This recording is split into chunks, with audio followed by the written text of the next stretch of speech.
Pain during period ಅಂದಾಗ this is something which ನಾವು traditionally we have brushed it of.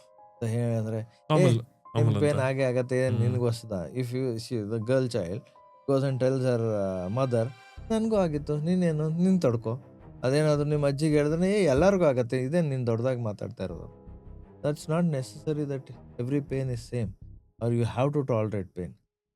There are two types of pains. ಒಂದು primary dysmenorrhea ಅಂತೀವಿ, ಇನ್ನೊಂದು secondary ಹ್ಮ್. Primary ಅಂದರೆ ನೀವು period start ಆದಾಗ ಅಂದರೆ ನೀವು ಮೆಚ್ಯೂರ್ ಆದಾಗಿಂದ ನಿಮಗೆ ಸ್ವಲ್ಪ ಸ್ವಲ್ಪ ಮಟ್ಟಿಗೆ 1 ದಿನಕ್ಕೆ ಇಲ್ಲ 2 ದಿನಕ್ಕೆ ಪೇನ್ ಇರುತ್ತೆ. ಅಂದರೆ ಪೀರಿಯಡ್ ಬರೋ ದಿನ ಅಂದರೆ ಇವತ್ತು ಬರುತ್ತಂದ್ರೆ ಇವತ್ತು ನಾಳೆ ಪೇನ್ ಇರ್ಬೋದು. This is considers primary dysmenorrhea. ಇದಕ್ಕೆ ಜಾಸ್ತಿ ಟ್ರೀಟ್ಮೆಂಟ್ ಏನಿಲ್ಲ. Okay, it's more of nutrition, psychological and some mild pain killers are enough. Secondary ಮೊದಲೆಲ್ಲ ಚೆನ್ನಾಗಿತ್ತು, ಬಟ್ ಈಗ ಪೇನ್ ಸ್ಟಾರ್ಟ್ ಆಗಿದೆ.